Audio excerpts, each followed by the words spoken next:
iglesia, busque por favor el Evangelio de Lucas. Vamos a tener lectura en el capítulo número 14, versos 25 al 33. Evangelio de Lucas, capítulo 14, verso 25 al 33. Dice así la palabra del Señor.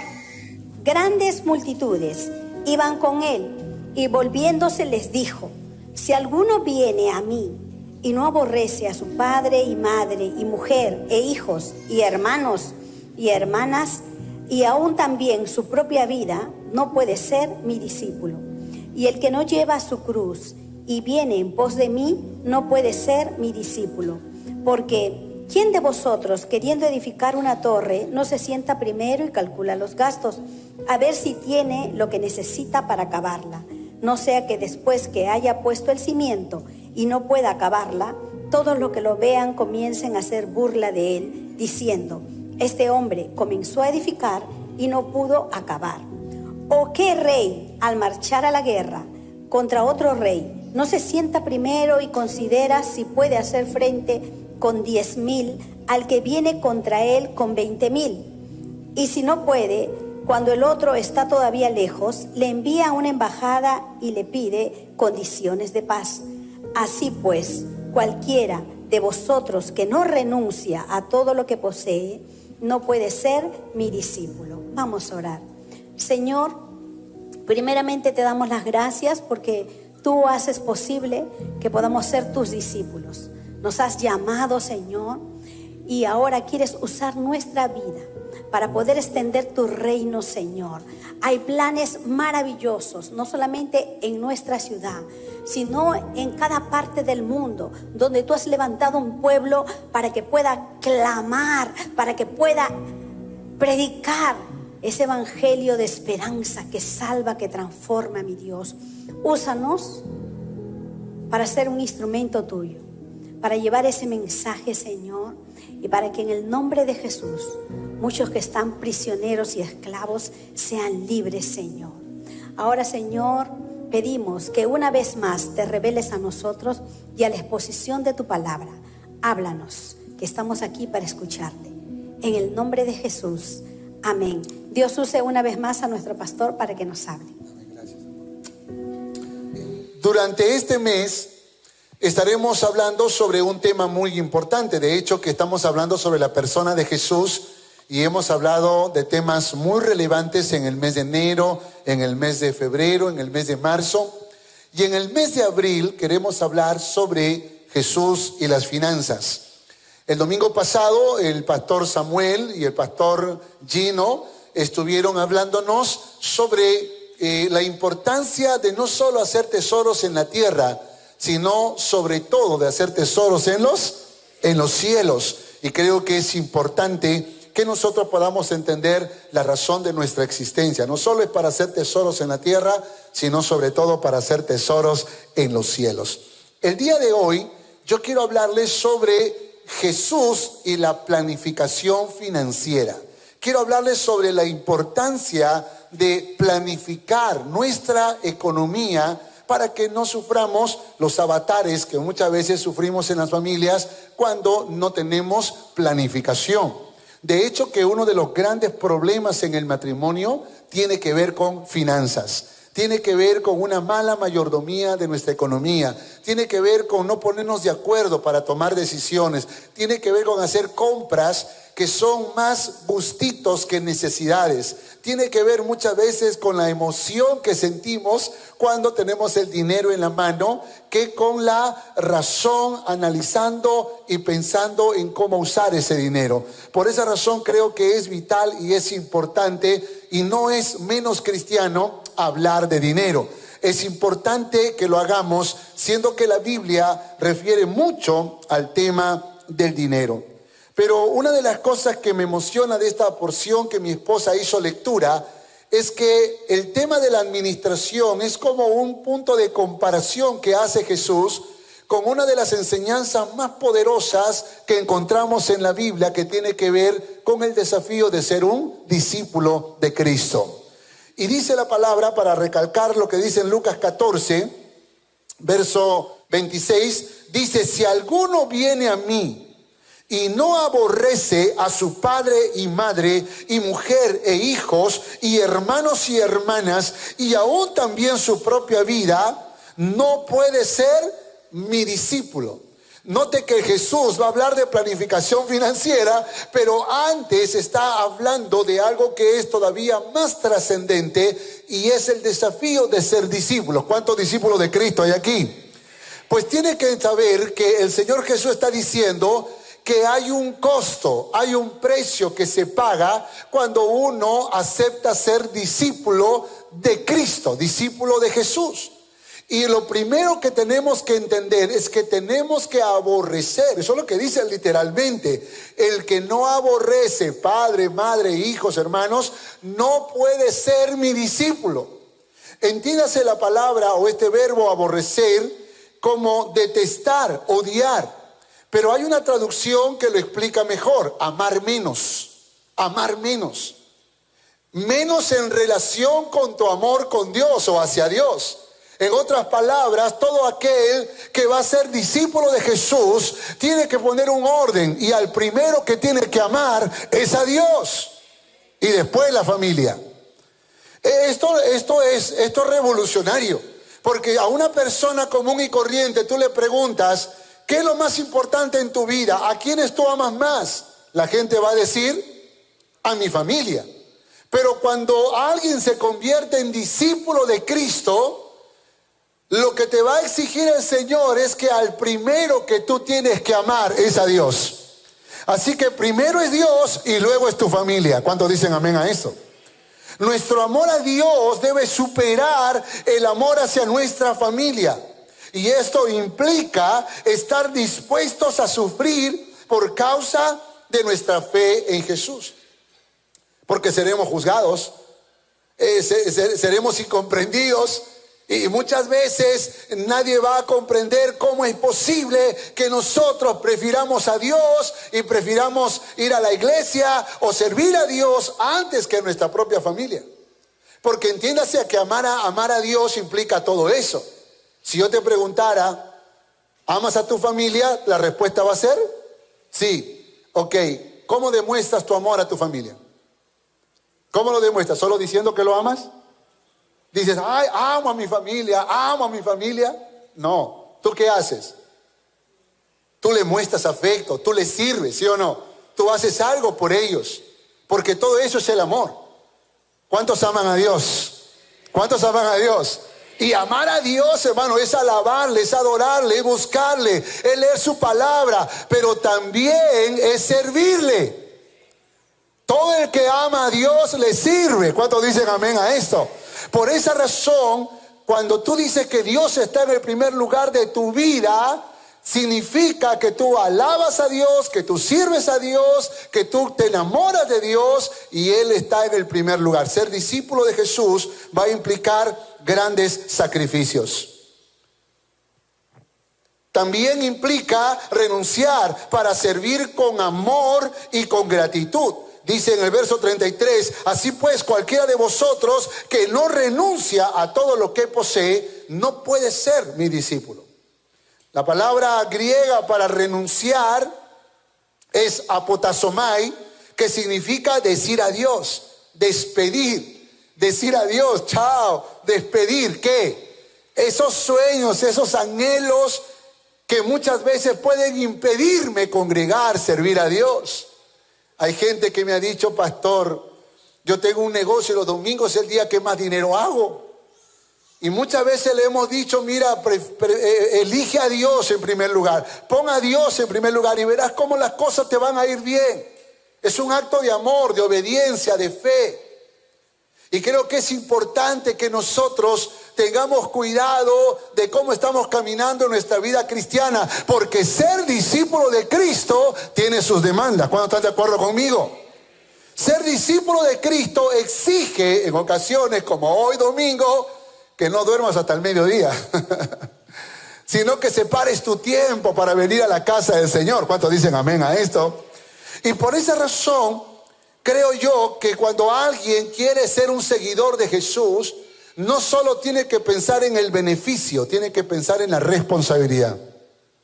Tiene que pensar en el precio que se paga.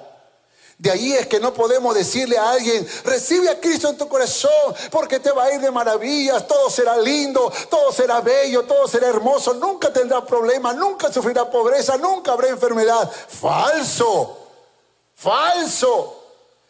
Porque en Cristo Jesús también tendremos problemas. También sufriremos enfermedad, eventualmente sufriremos crisis financiera, también habrán conflictos familiares, pero la diferencia es que el Señor está con nosotros, y si Él es con nosotros, ¿quién contra nosotros? ¿Cuántos dicen amén? Él está a nuestro lado para ser nuestra fortaleza y nuestro pronto auxilio en la tribulación. Yo estaré con vosotros todos los días hasta el fin del mundo, Él lo prometió. Por lo tanto, ser un seguidor de Jesús implica demandas. Y si alguien me dice: yo quiero ser un seguidor de Cristo, yo le diría: mira, hay un precio alto que se paga. Los beneficios serán mayor que las responsabilidades, pero las responsabilidades implican mucho sacrificio. Así que si tú quieres ser un discípulo de Jesús, tienes que pensar, tienes que planificar, tienes que darte cuenta que hay un precio que se paga. Y luego el Señor utiliza el tema de la planificación. Así como cuando tú tienes sueños en la vida, así como cuando tú tienes metas financieras en la vida, tienes que planificar, tienes que prepararte, tienes que ordenar tus pasos. De manera maravillosa y magistral, Jesús entra en el tema de la administración financiera. Y dice: administrar nuestra economía familiar es uno de los desafíos más grandes que enfrentamos en el hogar. Exige nuestra mayor capacidad de planificación. Fíjese esto, por favor, hablando de finanzas. Luchamos, por ejemplo, con nuestra cultura financiera. Todos tenemos una forma de usar el dinero. Esa es nuestra cultura financiera. Enseñada, formada, aprendida por los padres, por videos que viste, por libros que leíste, no lo sé, pero todos tenemos una cultura financiera. Pero también la capacidad de decidir juntos, porque eso también afecta la forma en que administramos la economía, en la familia, en el matrimonio.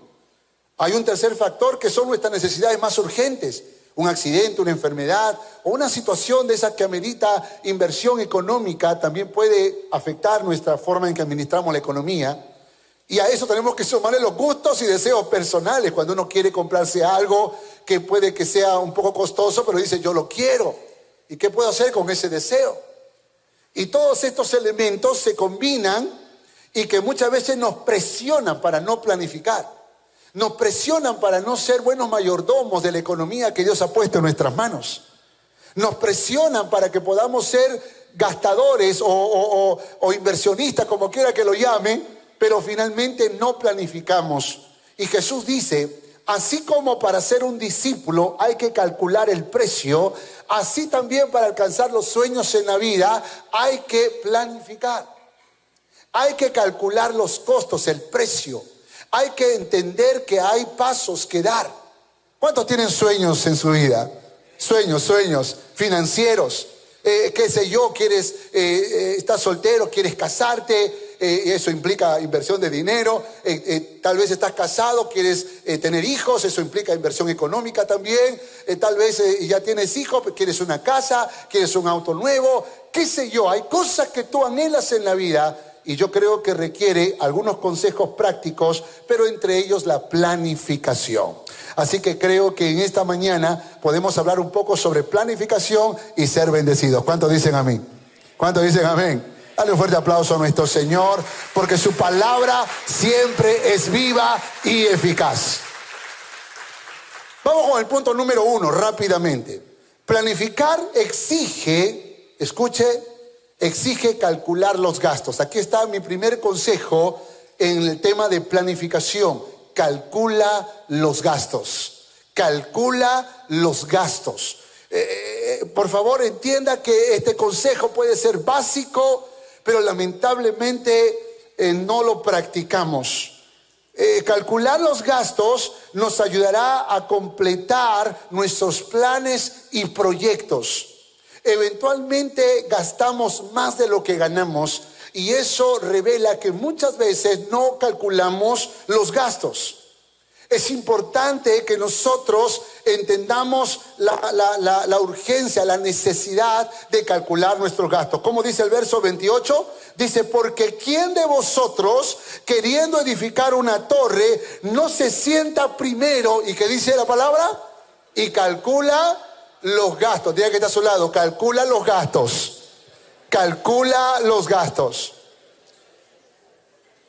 ¿Sabes? Yo creo que una de las cosas, uno de los desafíos más grandes que tenemos es que tenemos que aprender, escuche, a poner en orden nuestra economía.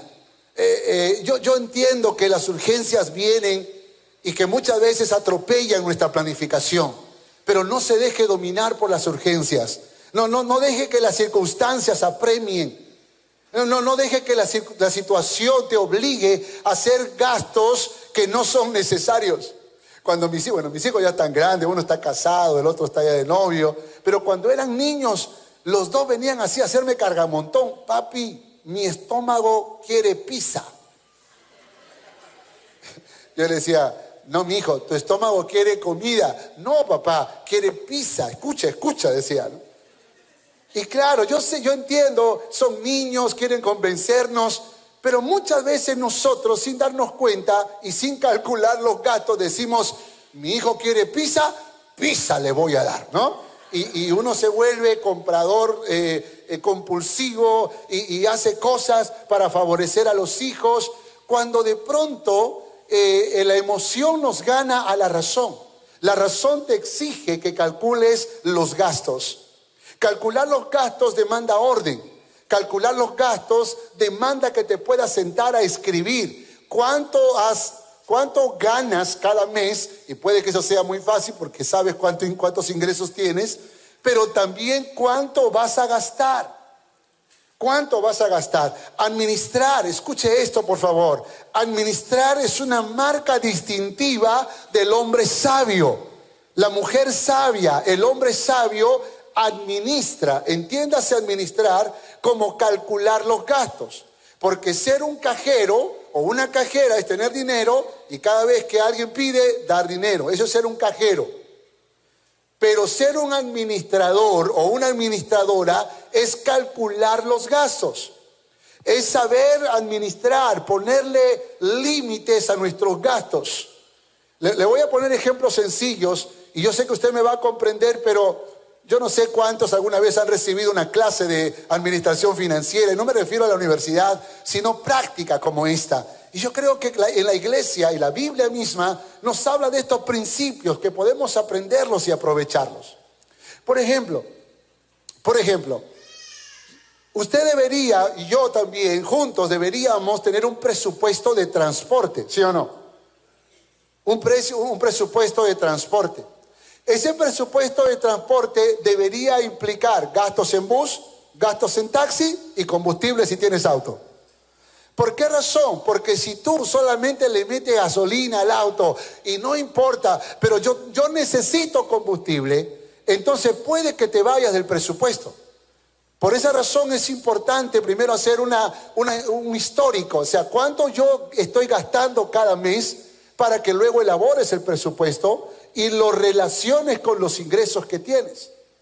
Ahora, si el presupuesto es limitado, entonces tu gasto o tu inversión tiene que ser limitada. Yo tengo un auto, por ejemplo, y las veces que ya se me acabe el presupuesto de combustible, voy a tener que dejar el auto y empezar a tomar bus, porque creo que es importante que podamos nosotros circunscribirnos al presupuesto. Deberíamos tener un rubro de alimentación. Así no estaríamos todos los fines de semana comiendo pollo a la brasa, hamburguesas y yendo de restaurante en restaurante, porque la tarjeta todo aguanta, pero cuando llega fin de mes y el siguiente mes tienes problemas porque ahora te está cobrando el banco un dinero que tú y yo no tenemos.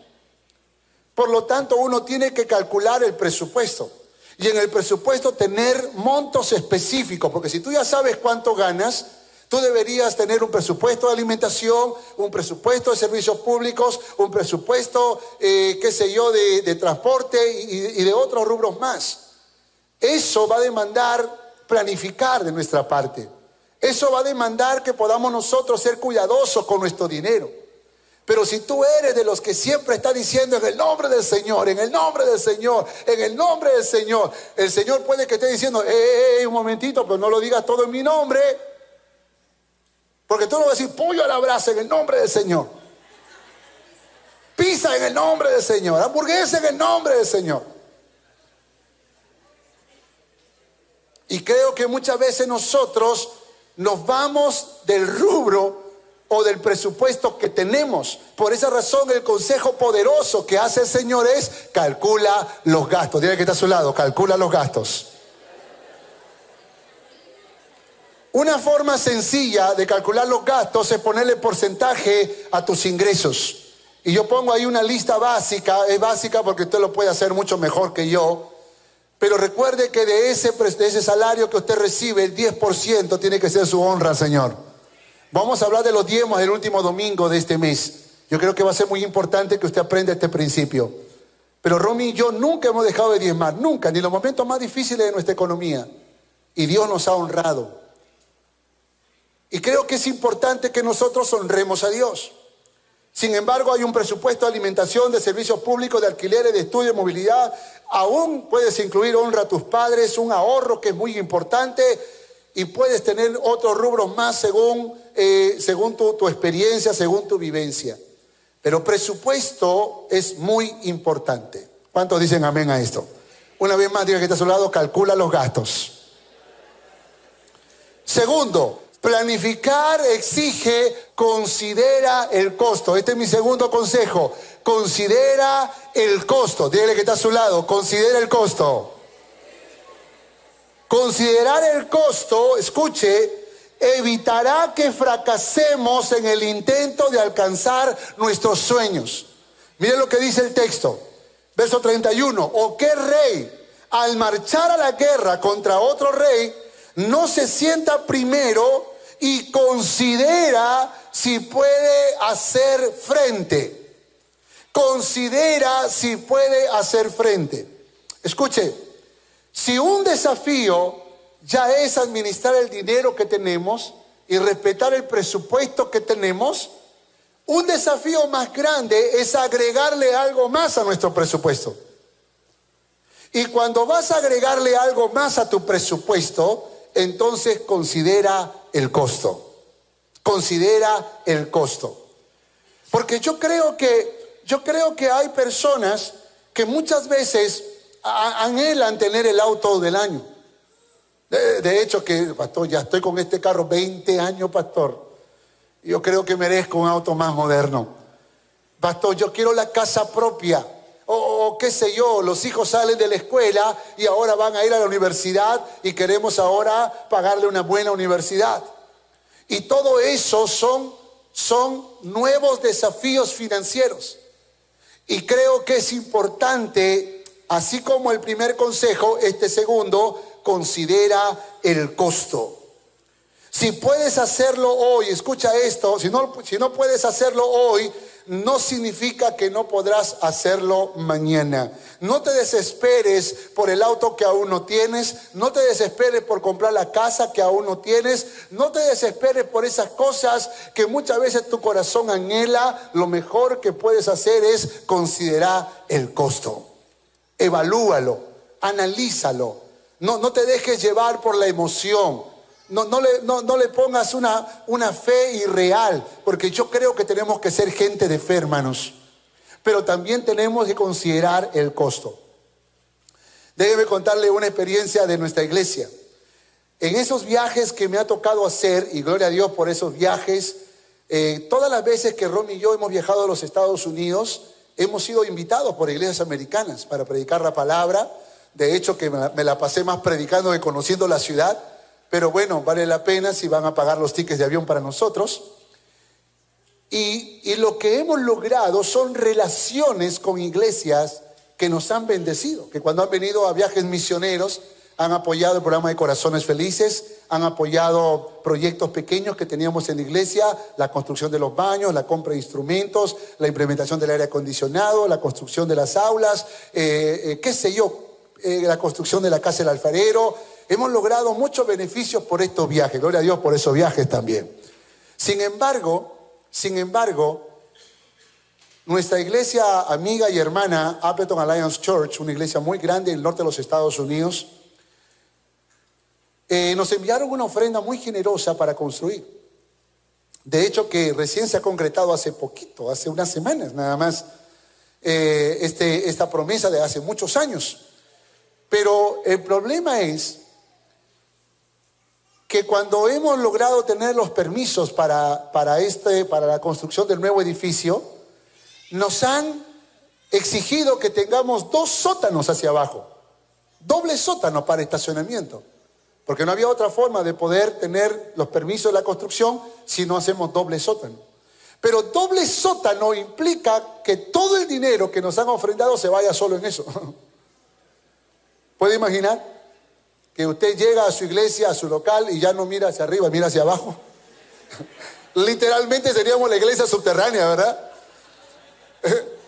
Entonces habría que calcular, ¿sí o no? ¿Conviene construir? Ay, pero si tenemos la plata, ¿pero conviene? O sea, ¿en este momento conviene? ¿Será mejor que podamos encontrar nuevas formas o tal vez modificar el proyecto de construcción que no sea tan grande como lo habíamos planificado? ¿O tal vez comprar otra propiedad? Estas son cosas que tenemos que calcular. Y si vamos a comprar otra propiedad más grande, ¿podemos insertarlo en nuestro presupuesto de iglesia? Eso es considerar el costo. Porque tal vez hoy podemos manejar nuestro presupuesto como estamos, nuestros egresos son menores que nuestros ingresos. Pero si vamos a meternos en un proyecto muy grande, tenemos que considerar el costo. Esto es un buen ejemplo de lo que tú y yo tenemos que hacer en nuestra economía familiar. Tú no puedes decir, ya por fe, después vemos cómo se paga.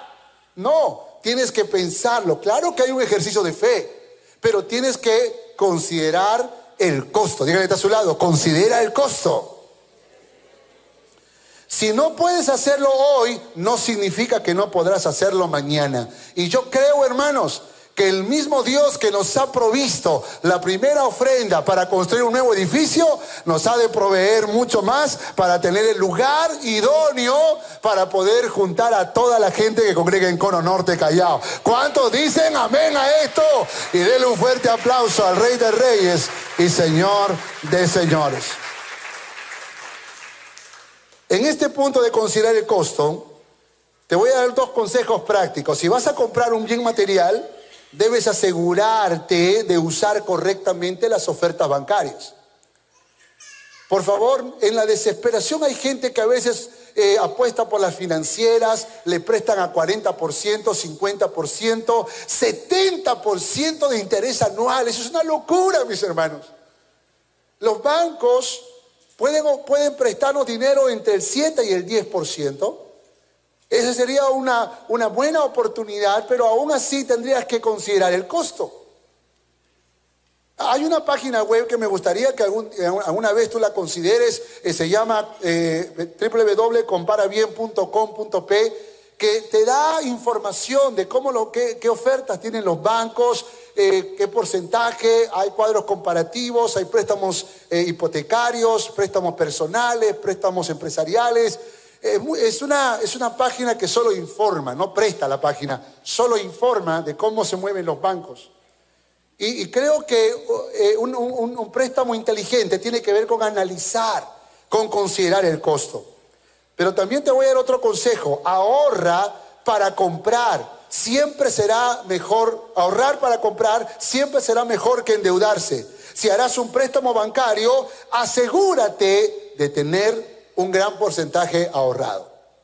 Es verdad que el banco siempre te va a prestar si tienes el 20% de lo que quieres comprar, sea esto, casa, auto. Pero lo mejor es que puedas tener por lo menos el 50%, el 60%. Eso te va a llevar a ahorrar. Eso te va a obligar a ahorrar y a tener dominio propio. Porque lo que no lo tengas ahora no significa que no lo vas a tener mañana. Pero no dejes que la emoción, no dejes que el deseo pueda más que tu razón. Porque lamentablemente hay muchas personas que compraron el auto. Yo he visto esto mucho en los Estados Unidos. Generalmente son los latinos los que desean rápidamente prosperar. Compran casa, compran auto, todo al crédito. Y tienen todo al crédito. Pero después que lo obtienen, lamentablemente no lo pueden pagar y lo pierden todo y más todavía. ¿Por qué razón? Porque fue la emoción, a veces hasta la vanidad, que nos lleva a tomar decisiones de esta naturaleza. Y tenemos que pensar si realmente podemos o no. Conversando con mi familia, ellos están de acuerdo en que necesitamos un mejor auto. Y deberíamos tener un auto más grande, un mejor auto. Pero yo estoy calculando, yo estoy analizando, yo estoy considerando el costo y me doy cuenta que todavía no puedo. Así que mantengo el mismo auto de varios años. Porque creo que es inteligente. Y aquí es donde viene mi tercer consejo. No tengas deudas necias, solo deudas inteligentes. Deudas necias son aquellas que son deudas de comida, de ropa, de esas cosas que muchas veces son efímeras, son temporales.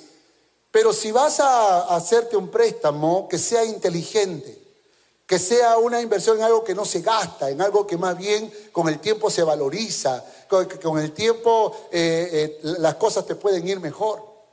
Y ahí es cuando creo que tenemos una gran responsabilidad de elaborar el presupuesto. Considera el costo. No lo hagas así por así. Ese es mi consejo. Considera el costo en lo que quieras hacer. ¿Te quieres casar? Considera el costo, no del matrimonio, sino de la boda. Bueno, también del matrimonio. ¿Quieres tener hijos? No pierdas la fe. Dice, no se puede. Y así te quedas sin hijos. No, si Dios le dio la capacidad de tener hijos, hay que tenerlos. Pero considera el costo. ¿Te vas a comprar un auto, una casa? Considera el costo.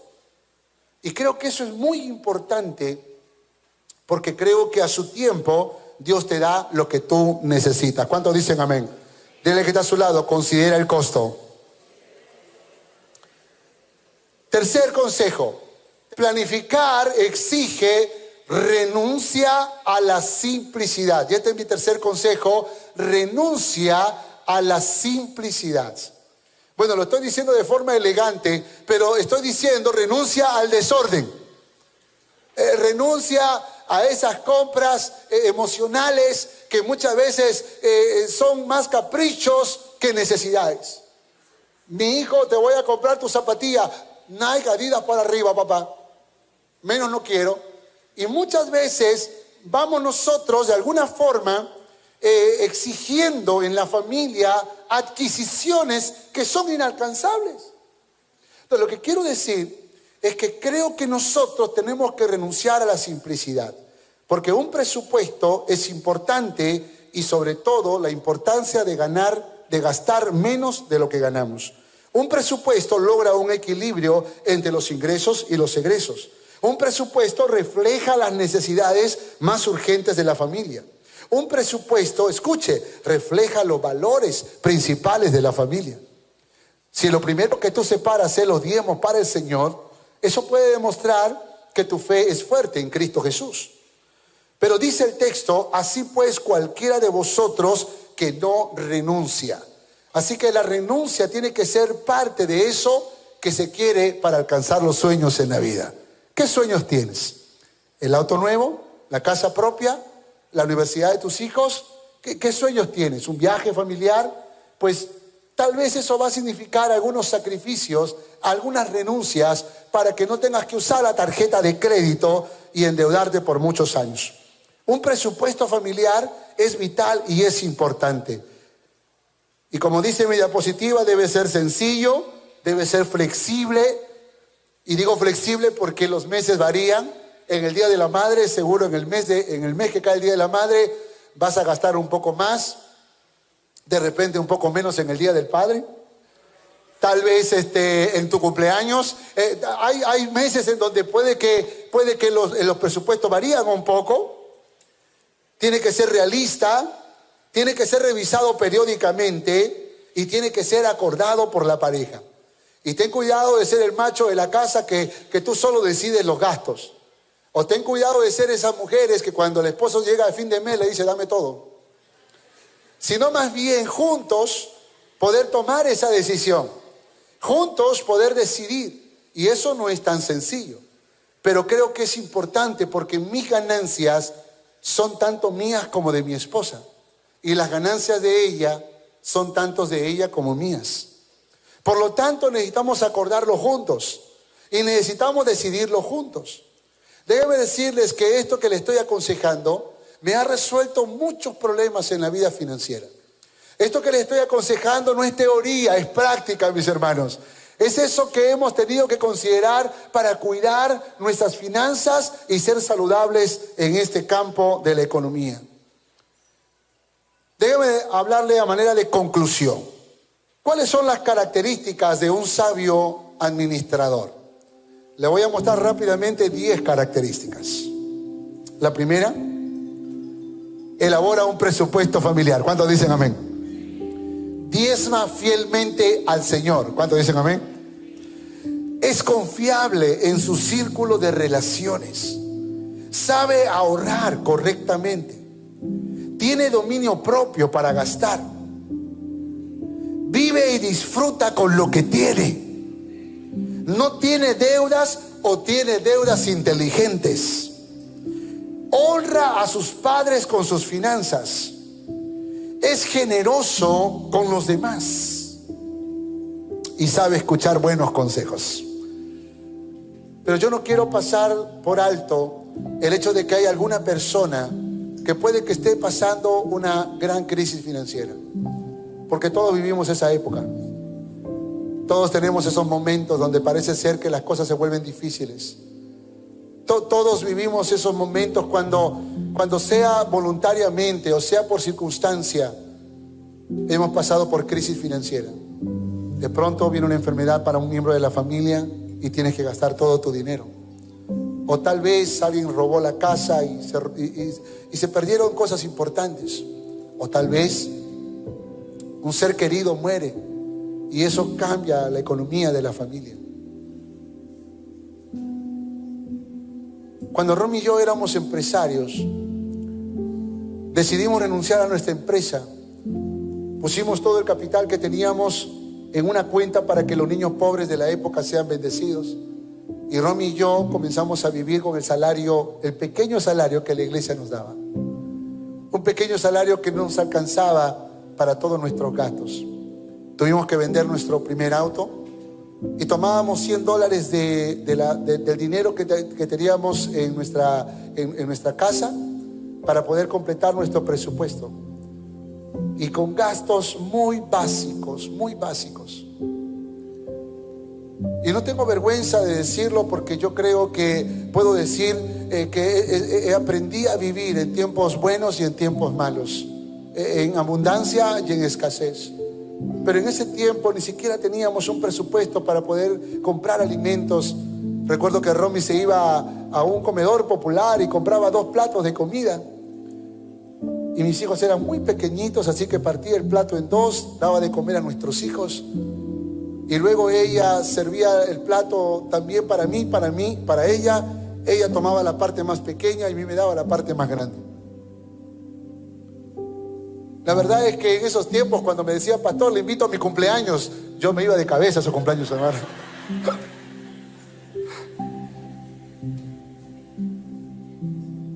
Pero llegaba a mi casa muchas veces y cuando Romy me servía esto, créanme, como hombre, yo me puse a pensar muchas veces si hice lo correcto.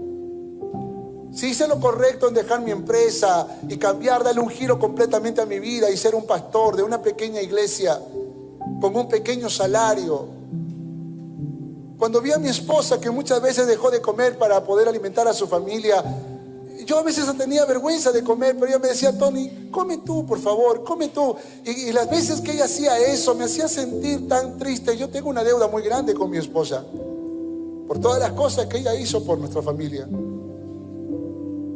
Y cuando esa escasez la estábamos viviendo, me estaba preguntando si debía haber tomado la decisión de dejar mi empresa, de dejarlo todo por el ministerio. Yo nunca renegué del ministerio, pero me hice esas preguntas.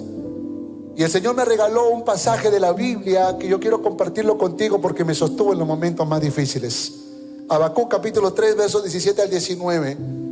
Si tú estás pasando por crisis, este es el pasaje que tienes que leerlo todos los días, como lo hice yo. Habacuc capítulo 3, versos 17 al 19 dice: aunque la higuera no florezca, ni en las vides haya frutos, aunque falte el producto del olivo, y los labrados no den mantenimiento, y las ovejas sean quitadas de la majada, y no hayan vacas en los corrales. Con todo, yo me alegraré en Jehová y me gozaré en el Dios de mi salvación. Jehová el Señor es mi fortaleza, el cual hace mis pies como de ciervas y en mis alturas me hace andar. ¿Cuántos dicen amén? Dale un fuerte aplauso al Todopoderoso. Escuche, iglesia, escuche. Hemos hablado de teología profunda en los meses anteriores y nos hemos gozado, pero cometeríamos un gravísimo error de no hablar de temas prácticos, que es la vida cotidiana que todos vivimos. Porque algunas veces tú te has hecho la misma pregunta: ¿por qué no tengo más comida en mi mesa? ¿Por qué no tengo una mejor prenda para vestirme? ¿Por qué razón no llueve financieramente en mi casa? ¿Por qué razón? Y la verdad es que yo no pretendo explicar en pocos minutos por qué razón eso pasa, pero lo único que sí sé es que Dios tiene control de todo. Es que Él es soberano y que Él permite circunstancias en tu vida para hacerte crecer. Y tal vez creces en fe, tal vez creces en esperanza, tal vez creces creyendo que esto no va a durar para siempre, que un día Dios te hará cosechar de toda tu siembra. Y eso sucedió cuando yo miro las puertas abiertas en el mundo entero, cuando miro cómo mucha gente nos invita a otras naciones, cuando miro cómo Dios nos ha bendecido. Yo me pregunto muchas veces: ¿por qué nos pasa esto a nosotros? ¿Por qué? ¿Somos los hijos preferidos de Dios? No. Puede que la razón sea que aprendimos a ser agradecidos en tiempos buenos y en tiempos malos. Puede que aprendimos a ser agradecidos en la abundancia y en la escasez. Y tal vez primero en la escasez. Y como dice su palabra: sobre poco has sido fiel, sobre mucho te pondré. ¿Quiere repetirlo conmigo, por favor? Repítalo conmigo. Yo lo voy a decir primero y usted lo va a repetir. Aunque la higuera no florezca, ni en las vides haya frutos, aunque falte el producto del olivo, y los labrados no den mantenimiento, y las ovejas sean quitadas de la majada, y no haya vacas en los corrales, con todo, yo me alegraré en Jehová y me gozaré en el Dios de mi salvación. Jehová el Señor es mi fortaleza. Jehová el Señor es mi fortaleza. Dígalo una vez más: Jehová el Señor es mi fortaleza. Dele un fuerte aplauso al Rey de Reyes y Señor de Señores. Alabado sea el nombre de nuestro Dios. Hola, gracias por mirar este video. Espero que haya sido de bendición para tu vida. Quiero animarte a darle like si te gustó el video, hacer un comentario y por supuesto compártelo para que juntos podamos ser de bendición para nuestra ciudad, para nuestra nación y para el mundo entero. Que Dios te bendiga.